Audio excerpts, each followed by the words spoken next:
social media da zabatare Twkhiba tang kunjani koigi midamara mani khai ta la dwaida Ammococ Manipur Haina title piba aduba Facebook page amakataki Major Menjor Chongtham Haina miyamna khangnaba iba aduba freedom fighter ama brave hero of the Leite Pangal Haina Pangal Loinana Maduna Maram Werakanda Manipur Miyamda Habatare Tongan Tongan Purki Zilin of Punamata confusion to Hanba and the government provocation symbol Lakaba Sigi Tongse to see all Manipur Muslim organizations community committee Amukta Amushokan Maite when Sigum told us, react the we have a from Tamia Menjor Hibasi, Pangani Hibagi, understanding Ammococ Leite, Manipur Fang Kunaita Leite, Madugi historical proof to Leite, Madugi Wakalon to Leite, Masikanaguma Karaduna, Atamana Hagi, Miyamata, confusion create Tonganava, Torambal Naloni, Ammococ, my Kedi, Hairiba was a semasi all Manipur Muslim organizations coordinating committee ga Kaigunda Hiram Amafawada Mari Leite Ammococ post Nate Muyam Masimaga question Masi ki post as a Hador Niba Ammococ Manipur Haina Hairiba account say Masi Aikoina Hauji official in the season as a by account Nate Hauji Akoina official in the season as a county Ammococ Ice Q Haina Adumba Taba account Lay Masikatanga Quigi Tangai for the information Tangai for the work of Hamsing season as a bunny Ammococ Manipur Highway account say Masi Domina Tokano have to be Matango as a tongue we have to sing talks again Masi the same public domain the school of Hamsi coming the money to Sigumbo of Hama to told Abanina Nakai Sim and clear way of water. We have not come the way out of a gate. Tangai for the later Abanina, Sigo from Japan Germany. Ammococ Manipur Highway account said 2018 a quickie official Facebook page winner. Masi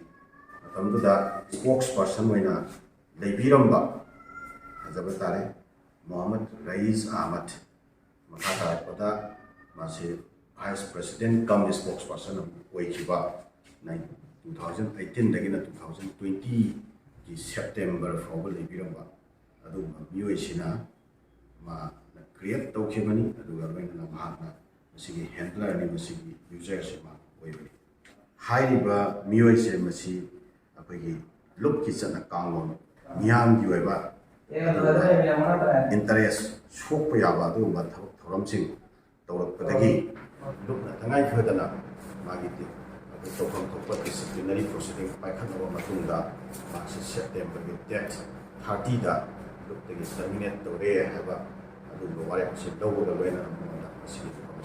Peter Loyana Ammococ Minga Leva in email ID password Loinana Facebook key office bearers in among the high level sections. We see Piranaba Hana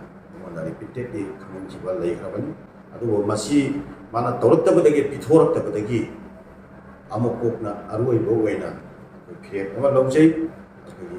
cyber crime police station. Sunday date 9 October 2020 da I was zero when I could be a Kanale, was subject to Facebook account, email account, WhatsApp proof of Ammococ.